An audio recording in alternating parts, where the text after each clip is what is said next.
Good morning to all. AP టుడేకి స్వాగతం. నేను మీ మాదిరెడ్డి శ్రీనివాసరెడ్డి. ఆంధ్రప్రదేశ్ రాష్ట్రం సర్వనాశనం అయిపోయింది. పారిశ్రామికవేత్తలు ఆంధ్రప్రదేశ్ రాష్ట్రానికి రావడానికి భయపడుతున్నారు. మళ్ళా డెవిల్ వస్తాడేమో అనేటటువంటి భయాన్ని పారిశ్రామికవేత్తలు నా దగ్గర వ్యక్తం చేశారు. ఆ డెవిల్ అనేవాడికి రాడు, ఆ డెవిల్ అనేవాడిని రానియకుండా అణచివేస్తాం అని నేను పారిశ్రామికవేత్తలకు మాట ఇచ్చాను అని చెప్పేసి చంద్రబాబు నాయుడు గారు చెప్పుకుంటా ఉన్నారు. అంటే నిత్యం అబద్ధాల మీద బ్రతకటం, నిత్యం తాను చేసేది ఏమీ లేకపోయినా ఎదుటివారు ఎవరి వల్ల నేను ఏమి చేయలేకపోయానని చెప్పుకోవటం అలవాటైపోయినటువంటి వ్యక్తిగా చంద్రబాబు నాయుడు మనకి అనేక సంవత్సరాలుగా తెలుసు, దశాబ్దాలుగా మనకు తెలుసు. కానీ ప్రజలు మరలా ఆయన చేతుల్లో మోసపోతా ఉండటానికి కారణం ఏంటంటే, నేను మారాను అని చెప్తాడు. ఆయనకు చెప్పటం అలవాటు. మారాను అని చెప్పగానే ఆయన వయసు రీత్యా ఏమోలే మారాడేమోలే ఈసారైనా చూద్దామని చెప్పేసి అంటారు. ఆయన దృష్టిలో ఆంధ్రప్రదేశ్ రాష్ట్రం జగన్మోహన్ రెడ్డి గారు 5 ఏళ్ల పరిపాలనలో సర్వనాశనం అయిపోయింది ఆయన దృష్టిలో. మరి గణాంకాలు డిఫరెంట్ గా ఉన్నాయి. గణాంకాలు ఇవేమి మనం చెప్పే గణాంకాలు కాదు, లేదా వైఎస్ఆర్సీపీ వాళ్ళు చెప్పే గణాంకాలు కాదు, లేదా చంద్రబాబు నాయుడు చెప్పగలిగే గణాంకాలు కావు. ఇవి ఏంటంటే ఆర్బీఐ నివేదిక 2020-24లో ఇండియా జీడిపి అంటే భారతదేశ స్థూల జాతీయోత్పత్తి గురించి ఒక నివేదికని విడుదల చేసింది. ఎవరి ద్వారా విడుదల చేసింది? ఇండియా ఇన్ ఫిజికల్ మ్యాప్స్ అనేటటువంటి సంస్థ ద్వారా విడుదల చేసింది. ఆ విడుదల చేసినటువంటి సంస్థ ప్రకారం భారతదేశం యొక్క స్థూల జాతీయోత్పత్తి $3.86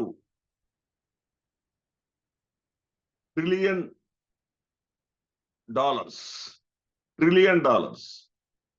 సరే, ఈ యొక్క స్థూల జాతీయోత్పత్తి పెరుగుదలలో వివిధ రాష్ట్రాల భాగం, వివిధ రాష్ట్రాలు ఎంతవరకు ఇచ్చాయి, వాటి ప్రమేయం ఏంటి అనేటటువంటి వాటి యొక్క పాత్ర ఏంటి ఈ యొక్క $3.86 ట్రిలియన్ లో అనే దాన్ని కూడా ఆర్బీఐ స్పష్టంగా తెలియజేసింది. ఆంధ్రప్రదేశ్లో చంద్రబాబు నాయుడు గారు అధికారంలో ఉన్నటువంటి సమయంలో ఆంధ్రప్రదేశ్లో ఎంతవరకు ఆదాయం ఉండేదంటే, చంద్రబాబు నాయుడు అధికారంలో ఉండగా 8.73 లక్షల కోట్ల రూపాయల స్థూల జాతీయోత్పత్తి ఉండేది. 8.73 లక్షల కోట్లు. అదే చంద్రబాబు నాయుడు అధికారంలో నుంచి దిగిపోయిన తర్వాత 2019లో ఆయన దిగిపోయిన తర్వాత 2024 వరకు జగన్మోహన్ రెడ్డి గారు ఆ 8,73 లక్షల కోట్లను 13.73 లక్షల కోట్లకు తీసుకెళ్లారు. అంటే 8 నుంచి 13కు తీసుకెళ్లారు. అంటే 5 లక్షల కోట్ల రూపాయల స్థూల జాతీయోత్పత్తిని ఆంధ్రప్రదేశ్ రాష్ట్రానికి పెంచినటువంటి ఘన చరిత్ర జగన్మోహన్ రెడ్డి గారు. చంద్రబాబు నాయుడు గారి హయాంలో పెరుగుదల లేదా అంటే లేదు అని నేను అంటల్లా. చంద్రబాబు నాయుడు హయాంలో కూడా అంతకుముందు పెరుగుదల ఉంది.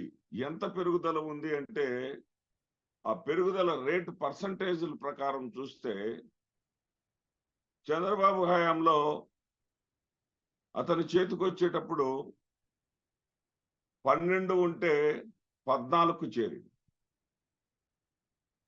ఆ పెరుగుదల రేట్ అనేది. అదే జగన్మోహన్ రెడ్డి గారి హయాంలో ఆ రేట్ ఆఫ్ గ్రోత్ అనేది 8 ఉంటే 12కు పెరిగింది. అంటే అప్పుడు 2% పెరిగితే ఇప్పుడు 4%, దాదాపు రెట్టింపు పెరిగింది. అంతేకాకుండా ఇక్కడ మన ఆంధ్రప్రదేశ్ రాష్ట్రానికి విడిపోయినటువంటి ఆంధ్రప్రదేశ్ రాష్ట్రానికి ఆదాయ వన హైదరాబాద్ లాంటి ఆదాయాన్ని ఇచ్చేటటువంటి, ఎందుకంటే హైదరాబాద్ ఆదాయమే వాళ్ళకు వచ్చేటటువంటి తెలంగాణకు వచ్చేటటువంటి ప్రధానమైనటువంటి ఆదాయంలో శీర్ష భాగం ఉంటుంది. అదే సమయంలో కాళేశ్వరం ప్రాజెక్ట్ ఒకటి ఉంది, పూర్తయినటువంటి కాళేశ్వరం ప్రాజెక్ట్ ఒకటి ఉంది. అవేమీ లేకుండానే ఆంధ్రప్రదేశ్ యొక్క కంట్రిబ్యూషన్ ఏ స్థానంలో ఉందంటే, భారతదేశంలో వృద్ధి చెందినటువంటి ఆర్థిక వ్యవస్థలలో ఆంధ్రప్రదేశ్ స్థానం ఏంటో చూద్దాం. ఆర్బీఐ నివేదిక ప్రకారం, వాళ్ళు ఇచ్చినటువంటి లిస్టు ప్రకారం మహారాష్ట్ర మొదటి స్థానంలో ఉంటే, రెండో స్థానం తమిళనాడు, మూడవ స్థానం ఉత్తరప్రదేశ్. ఉత్తరప్రదేశ్ అంటే విశాలమైనటువంటి భూభాగం అనేది ఇక్కడ గుర్తుపెట్టుకోండి. విశాలమైనటువంటి మానవ వనరులు కూడా అక్కడ ఉన్నాయనే విషయాన్ని గుర్తుపెట్టుకోండి. తర్వాత నాలుగో స్థానంలో కర్ణాటక ఉంటే, ఐదో స్థానంలో గుజరాత్ ఉంటే, ఆరో స్థానంలో బెంగాల్ ఉంటే, ఏడవ స్థానంలో రాజస్థాన్ ఉంది, ఎనిమిదవ స్థానంలో ఆంధ్రప్రదేశ్ ఉంది. ఆంధ్రప్రదేశ్ తర్వాత 9వ స్థానంలో మధ్యప్రదేశ్ ఉంటే, 10వ స్థానంలో తెలంగాణ ఉంది. అంటే తెలంగాణని సైతం, హైదరాబాద్ లాంటి రాజధాని ఉన్నటువంటి తెలంగాణను సైతం వెనక్కి నెట్టి ఆంధ్రప్రదేశ్ 2 స్థానాలు ముందుగా ఉంది అంటే అది జగన్మోహన్ రెడ్డి గారి పటిష్టమైనటువంటి పరిపాలన సామర్థ్యం కాదా అని అడుగుతున్నా. చంద్రబాబు నాయుడు గారు అన్నట్లుగా ఆంధ్రప్రదేశ్ రాష్ట్రాన్ని ఆయన ఏమి నాశనం చేశాడు, అభివృద్ధి చేశాడే తప్ప నాశనం ఏమి చేయలేదనేటటువంటి సత్యాన్ని చెప్తా ఉన్నా. కాకపోతే వాళ్ళు చెప్పుకోలేకపోయారు, గణాంకాలు ఇలా ఉన్నాయి. అదేవిధంగా వీటన్నిటికన్నా కూడా ఒక ముక్కలో చెప్పాలంటే, ఆ $1 ట్రిలియన్ 3.86 ట్రిలియన్ అని వాళ్ళు చెప్పారు కదా. ఆ చెప్పిన దాంట్లో కాంట్రిబ్యూషన్ వచ్చేసి, వాల్యూ ఆఫ్ కాంట్రిబ్యూషన్ వచ్చేసి ఆంధ్రప్రదేశ్ జీడిపి 183 అయితే తెలంగాణ జీడిపి 182. అంటే మనకన్నా కూడా ఒక పాయింట్ వెనకే ఉన్నది తెలంగాణ. అంటే ఆంధ్రప్రదేశ్ అభివృద్ధి చెందినట్ల, నాశనమైనట్ల చంద్రబాబు నాయుడు గారు లాంటి అబద్ధాల కోరి చెప్పాల. ఎప్పుడు కూడా నిత్యం అబద్ధాలు చెప్తూ, అసత్యాలు చెప్తూ, ఆ అసత్యాలను ప్రజలను నమ్మే విధంగా తన చేతిలో, తన గుప్పెట్లో మీడియాను పెట్టుకొని ప్రజలను రిపీటెడ్ గా మోసం చేసేటటువంటి నైపుణ్యం అతనికే సొంతం. ఇక గ్రోత్ రేట్, వివిధ రంగాల్లో ఉన్నటువంటి గ్రోత్ రేట్ కూడా ఆంధ్రప్రదేశ్ రాష్ట్రం తక్కువేమీ లేదు. ఆంధ్రప్రదేశ్ రాష్ట్రం జగన్మోహన్ రెడ్డి గారి 5 ఏళ్ల కాలంలో నిర్మాణ రంగంలో 26.75%. ఏదో ఇసుక అందలేదు, కన్స్ట్రక్షన్స్ జరగలేదు. ఏ ఊరైనా చూసుకోండి, కన్స్ట్రక్షన్స్ ఏ విధంగా బిల్డింగ్స్ పెరిగినాయో మీ కళ్ళకి కనిపిస్తాయి. నిర్మాణ రంగం 26.7% అయితే మైనింగ్ రంగంలో వృద్ధి రేటు 38.4%. ఇది దేశంలోనే అగ్రస్థానంలో ఉంది. అదేవిధంగా మత్స్యరంగంలో 25.92%, పారిశ్రామిక రంగంలో 25.82%. ఒకప్పుడు -6%లో ఉండేటటువంటి వ్యవసాయ రంగం జగన్మోహన్ రెడ్డి గారు సీఎం అయిన తర్వాత 14%లోకి వెళ్ళింది. ఇవన్నీ కూడా ఆర్బీఐ ఇచ్చినటువంటి గణాంకాలు, మనం చెప్పేటటువంటి కాదు. ఎక్కడ ఆంధ్రప్రదేశ్ రాష్ట్రం సర్వనాశనమైనట్లు. అదేవిధంగా ఈయన పరిశ్రమల గురించి చెప్తాడు. ఈయనకు ఉమ్మడి రాష్ట్రంలో చెప్పుకోవటానికి హైటెక్ సిటీ ఒకటి ఉంది, విభజిత ఆంధ్రప్రదేశ్లో చెప్పుకోవటానికి కియా మోటార్స్ ఒకటి ఉంది. అవి కాకుండా ఈయనకున్నటువంటి పరిశ్రమలు ఏంటి అనేది ఒకసారి గణాంకాలు నేను ప్రభుత్వం నుంచి, ఆంధ్రప్రదేశ్ ప్రభుత్వ శాఖ నుంచి తెప్పించుకున్నటువంటి గణాంకాలు మీ ముందు ఉంచబోతున్నా. 2014-16లో 26 పరిశ్రమలు వచ్చినాయి. వీటి విలువ వచ్చేసి 3,940 కోట్లు. 2015-16లో 50 పరిశ్రమలు వచ్చినాయి. వీటి విలువ వచ్చేసి 12,143 కోట్లు. 2016-17లో 51 పరిశ్రమలు వచ్చేసినాయి. వీటి విలువ వచ్చేసి 7,048 కోట్లు. 2017-18లో 44 పరిశ్రమలు వచ్చినాయి. వీటి విలువ వచ్చేసి 18,774 కోట్లు. 2018-19లో 37 పరిశ్రమలు వచ్చినాయి. వీటి విలువ వచ్చేసి 17,382 కోట్లు. 2019-20 మే 19 వరకు 6 పరిశ్రమలు వచ్చాయి. వీటి విలువ వచ్చేసి 832 కోట్లు. ఈ మొత్తం విలువ వచ్చేసి 60,123 కోట్ల రూపాయలు. 60,123 కోట్ల రూపాయలు. దీనివల్ల వచ్చినటువంటి ఉద్యోగాల సంఖ్య 60,123 కోట్ల రూపాయల పెట్టుబడులతో వచ్చినటువంటి ఉద్యోగస్తుల సంఖ్య కూడా ఖచ్చితంగా 60,000. ఇక జగన్మోహన్ రెడ్డి గారి హయాంలో ఇయర్ వైజ్ గా నేను చెప్తాను, ఫైనాన్షియల్ ఇయర్ వైజ్ గా నేను చెప్తాను. 2019 జూన్ నుంచి 2020 వరకు వచ్చినటువంటి పరిశ్రమలు 44 పరిశ్రమలు. అంటే చంద్రబాబు హయాంలో వచ్చినటువంటి పరిశ్రమల సంఖ్య ఎక్కువ, 214 పరిశ్రమలు వచ్చినాయి. జగన్మోహన్ రెడ్డి గారి హయాంలో వచ్చినటువంటి పరిశ్రమలు 2019-2020లో వచ్చినటువంటి పరిశ్రమలు 44 పరిశ్రమలు వచ్చినాయి. వీటి మౌఖిక విలువ 23,424 కోట్లు. 2020-21లో వచ్చిన పరిశ్రమలు 28. ఇప్పుడు కరోనా ఉన్నటువంటి కష్టకాలంలో అప్పుడు వాటి విలువ వచ్చేసి 10,719 కోట్లు. తర్వాత 2021-22లో కూడా 25 పరిశ్రమలు వచ్చినాయి. 5,926 కోట్ల రూపాయలు. 2022-23లో 26,477 పరిశ్రమలు వచ్చినాయి. నా దగ్గర వివరాలు వచ్చేసి 2023-24 సెప్టెంబర్ వరకు మాత్రమే ఉన్నాయి. 2023 సెప్టెంబర్ వరకు మాత్రమే ఉన్నాయి. సెప్టెంబర్ తర్వాత చాలా పరిశ్రమలు వచ్చినాయి. సెప్టెంబర్ వరకు వచ్చినటువంటి 5 పరిశ్రమలు మాత్రమే. వీటి విలువ వచ్చేసి 649 కోట్లు. ఈ మొత్తము విలువ, వీటి విలువ వచ్చేసి 67,196 కోట్లు. ఆ తర్వాత నాకు తెలిసి 4,000 కోట్ల రూపాయల పరిశ్రమలు వచ్చినాయి. 71,196 కోట్ల రూపాయలు జగన్మోహన్ రెడ్డి గారి హయాంలో పెట్టుబడులు వచ్చినాయి.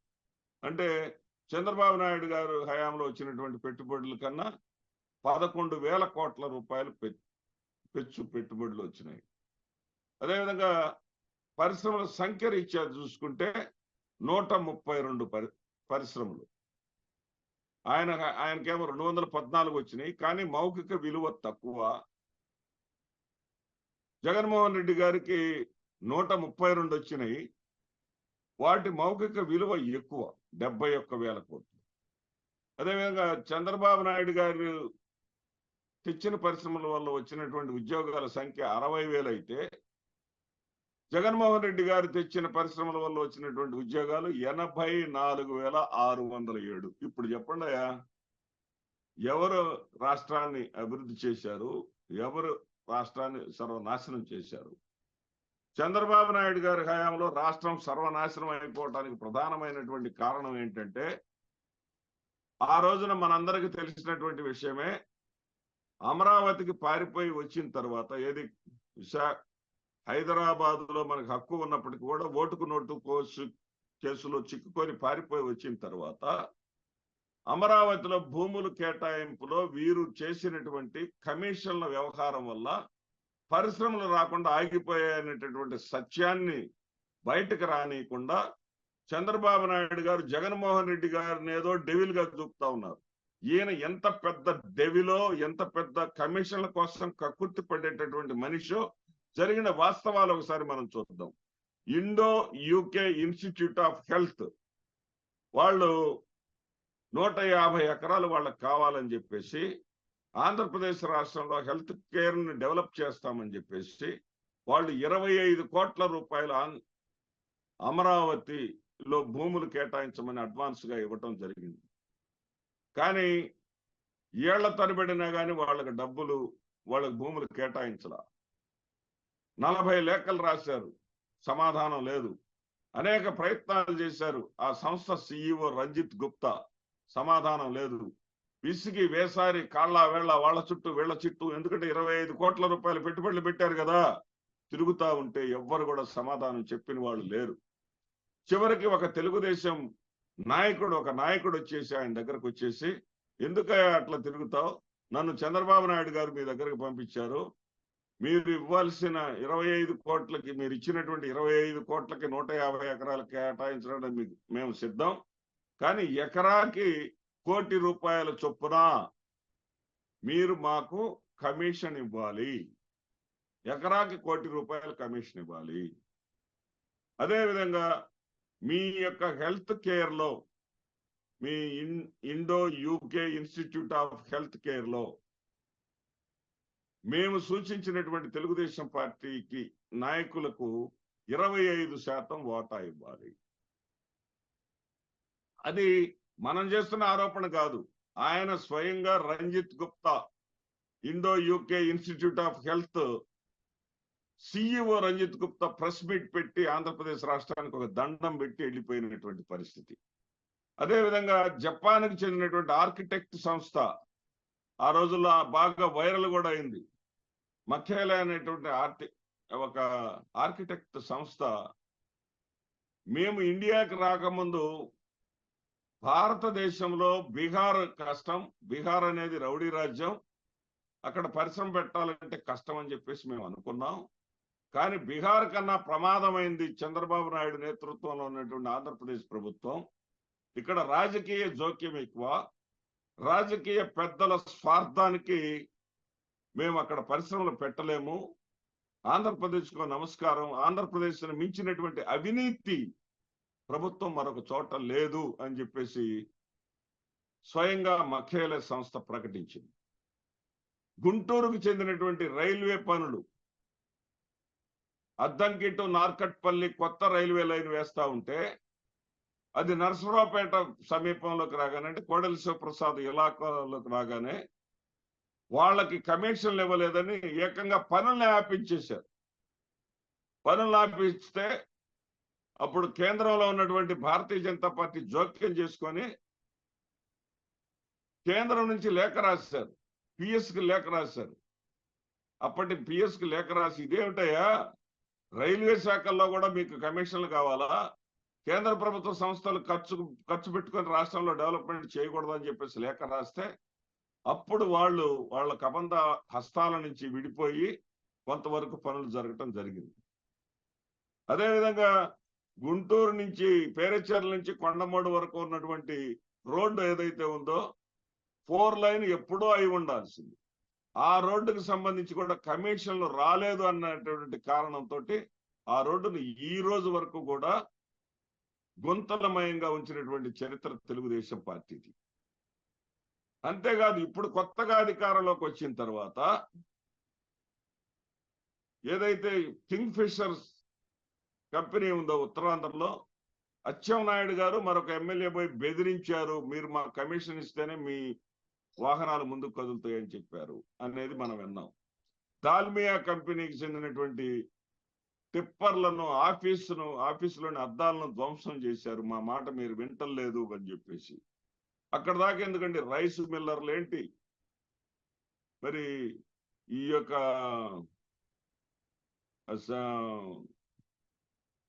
టీవీలకు సంబంధించి వాటిని ఏదో అంటారు, ఆ సిస్టమ్ అందరికి పంపిస్తారే, మేమంటే ఇది పెట్టేసుకున్నాం,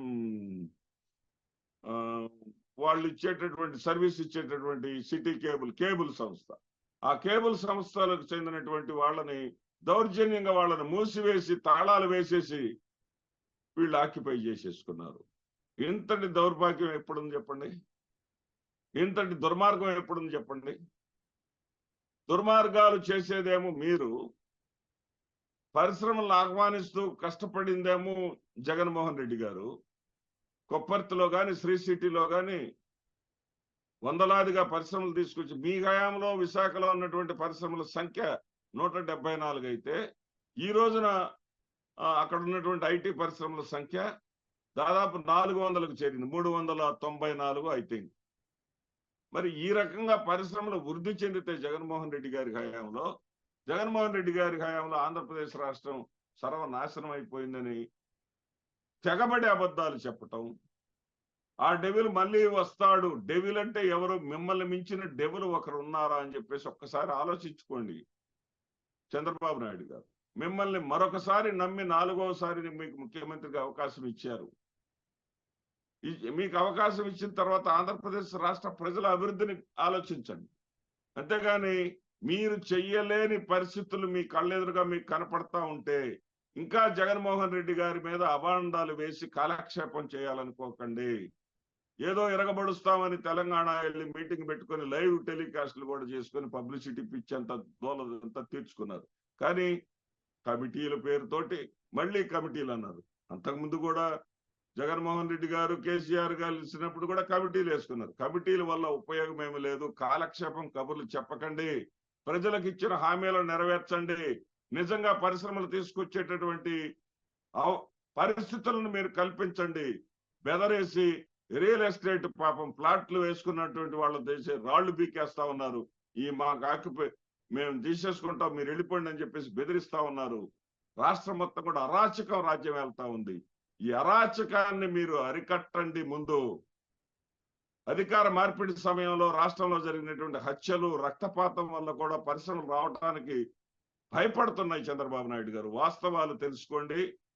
జగన్మోహన్ రెడ్డి గారి మీద అధికారంలో లేనప్పుడు నిందలు వేశారు, అధికారంలో ఉన్నప్పుడు కూడా నిందలు వేసేటటువంటి మీ యొక్క నీచ సంస్కృతిని కాస్త మానుకోండి. వాస్తవ ప్రపంచంలోకి రండి. మీ 74 సంవత్సరాల వయస్సుని మేమందరం గౌరవిస్తాము. ఈ స్థాయిలో మీరు నిజాలు మాట్లాడండి. రాష్ట్రానికి దయచేసి మేలు చేయండి. నమస్తే.